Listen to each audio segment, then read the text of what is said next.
All right, next up, we have a great session around strategy. I'm excited to welcome a great speaker, Stacey Mosley. Stacey is Director of Research at Brandywine Realty Trust, and her session is Risky Distance. Welcome, Stacey.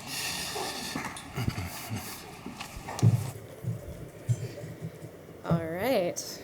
Good morning, everyone. I'm very excited to be here. It's an honor, and today I'm going to be throwing a little bit of a curveball. The analysis that I conducted for this presentation, while it has similar trends in office, is best illustrated through housing. And I'm going to be telling a bit of a data story, a story of revitalization that's happening in my native city of Philadelphia. So a little bit about me first.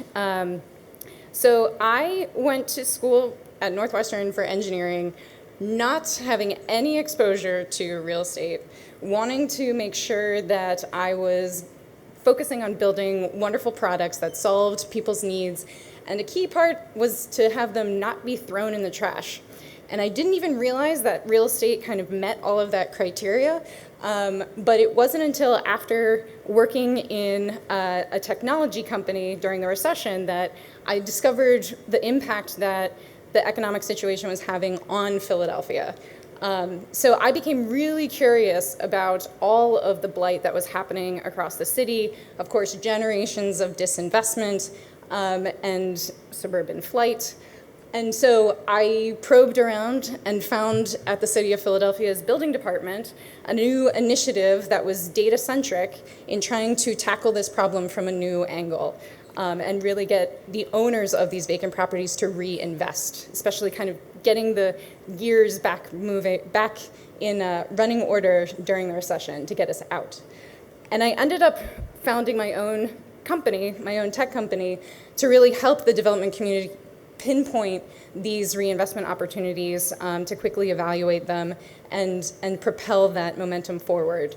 And so after my time there, I have now found myself at Brandywine Realty Trust, and it is a really wonderful vantage point to now also kind of broaden how that economic situation impacts not just residential, but office and emerging industries like life science as well. So Philadelphia, all right. It is definitely a city of row homes of all shapes and sizes. And what we have here is really an interesting generational shift that's happening. So we have a 25% of our population continues to be in poverty. And way back in the day, way back, we had a population of about 2.1 million people just within the confines of the city. Today, it's only 1.6.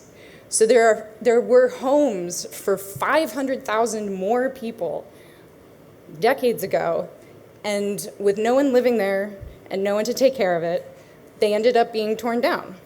And now we have over 40,000 pieces of vacant land that are just sitting and kind of ready for a new revival. But so with that comes some change. So we've certainly seen since 2010 an increase in the millennial population buying homes in the city. And so while we have vacancy all over, we are seeing redevelopment radiating from the core. So this actually demonstrates all of that new development that's been happening since 2007, and very obviously kind of coming out, radiating out from Center City, but also seeing some other nodes up in the Northwest. But so when and how should one actually build when building on the fringes? Because as we saw before, there's a lot of blight. There's some really intense situations happening in North Philadelphia, West Philadelphia, and the far south, and it can be a little scary. And so a home buyer that's coming into this market is going to want something that's quality, but at a good price. And that is the chemistry that has started moving things out from the edges. So here we see the cost of quality. We have, on average in Philadelphia, is about $225,000 to build a 1,200 square foot home with a roof deck, because you got to have that roof deck. And to make your money back as a developer, you need to be able to sell that home for roughly $300,000. But in many of these very blighted neighborhoods, the top of the market has been maxing out, as you can see, for years at 150, 180, which is not going to cover your cost of construction. But when you do break through that ceiling and you've validated that someone is willing to buy product in that new market, you've set the price point, and you've kind of opened the floodgate for other developers because you've now decreased the actual risk. We can see here in terms of the level of vacancy, and these charts read more from right to left. So the line going across is that $300,000 price point. And the far left graph is actually showing the pattern of 3 different neighborhoods in South Philadelphia: Graduate Hospital, Point Breeze, Grays Ferry. They all followed this similar trend where once they hit that $300,000 price point, the pricing went up exponentially as new development concentrated itself within the neighborhood and vacancy went down. We see the similar trend in the Northeast with neighborhoods like Northern Liberties, Fishtown, Kensington. And what's interesting about that corridor is there's an actual transit line. And so some of those neighborhoods that are farther north and farther away from that radiating center, they're still seeing these higher price points, but only exclusively right near where that line, where those metro stops exist. So even in West Kensington, where there's upwards of 40% of the properties are vacant land, 40%, they're still managing to hit $400,000 home values close to the transit line itself. And we can see some of these parallels in office as well. Making a market in Austin, Texas. You see in East Austin and North and Domain, development of new product really taking off after this $22 price point existed or was hit. So seeing it in different product types, that threshold, that price point is different in every different market, every different kind of product. So again, it differs, but in Philly, once you've been able to hit that $300,000 price point, you've established that new price point within a neighborhood, you've opened the floodgates and made it possible for people to take more of a risk. So what does this mean for pricing? This gets into a little bit of a life cycle of redevelopment. So Graduate Hospital is the closest of these 3 South Philly neighborhoods to Center City. Graduate Hospital here is on the far right. Just south of Graduate Hospital is Point Breeze, which is in the middle right now. And Grays Ferry is charted on the left. That is the furthest of the 3. So being so close to Center City and this radiating effect happening, we have pricing in Graduate Hospital certainly already maturing to values much, much higher. But we see here, these are the same exact timelines. The pricing that Point Breeze is at presently is roughly where Graduate Hospital was 9 years ago in 2013. And if we look at Grays Ferry's pricing is currently where Point Breeze was 5 years ago. And so one might be able to see over time these same pricing values increase in a very similar trajectory as vacancy continues to be turned into actual new product. And a key thing is that the acceleration of land values and the acceleration of home values are both taking off after this floodgate gets opened. And the optimal point in time in which to actually maximize your cash-on-cash returns is really in those first 3 years, where land is still on the cheaper end, but the home values are going up very quickly in line with your roughly 2-year timeline to actually get the construction done and sell. So again, in Philly in particular, it's those first 3 years after that ceiling has been broken and a new market has been made. But so as we saw with those 3 different neighborhoods, each one's kind of maturing now on its own timeline. And a huge part of that is the pursuit of cheaper land. Land is much cheaper in Grays Ferry than in Graduate Hospital, where homes are selling for $1 million these days.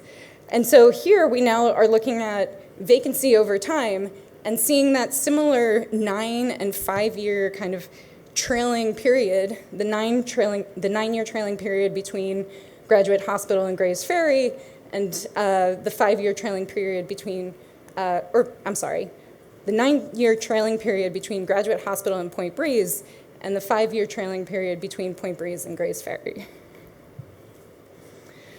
So where is it best to buy and build?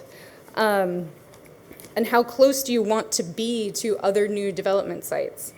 So this is where I like to use a methodology called nearest neighbors. I'm a big fan of open source software. If there's anybody in the house that uses Postgres or QGIS, I'm a big champion of those. So using nearest neighbors as a methodology to calculate the average distance to 5 other projects that have already been developed. And basically what we're looking at is how close, how densely do these projects need to be, these new quality product, in order to keep this edge moving and accelerating very quickly. And so what otherwise might be a gut instinct for the development community, we can actually quantify and see that it's really between 50 and 100 feet that you want to have your 3 to 5 nearest neighbors of new development projects already in place so that that home buyer feels comfortable with the quality of product now surrounding it. And again, that just keeps promoting the acceleration of pricing and changes the time frame of the life cycle of those neighborhoods themselves. So 50 to 100 feet in Philadelphia is that sweet spot. And really, we can see with even this one developer, this is one guy just creating this concentration of activity and being able to push the boundaries himself. And these are Graduate Hospital in the far top right corner, Point Breeze right below it, and Grays Ferry to the west. So, as I said, these patterns vary from market to market, radiating from different nodes, and certainly have similarities to the development of new towns and new places, as well as new product. But I wanted to take this opportunity to really dig into something that I've been passionate about for years, and show you how these statistical patterns are really demonstrating how we're remaking our city in Philadelphia in a very economically efficient way, really with optimal distance decisions propelling our city forward. So one home at a time, seemingly paced, but increasingly predictable. Any questions? Yeah.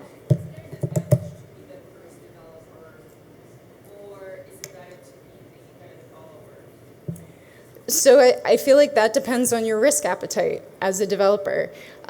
So for the fellow that is just cranking them out, he knows where he's going to be buying and building next. For people who may not have as much capital, it might be a situation where they want to trail whomever has actually set precedent, because they don't have as much to lose.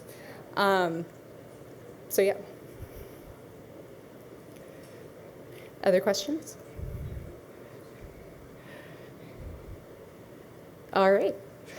Well, it was a pleasure, and I'm excited to meet everyone throughout the rest of the conference.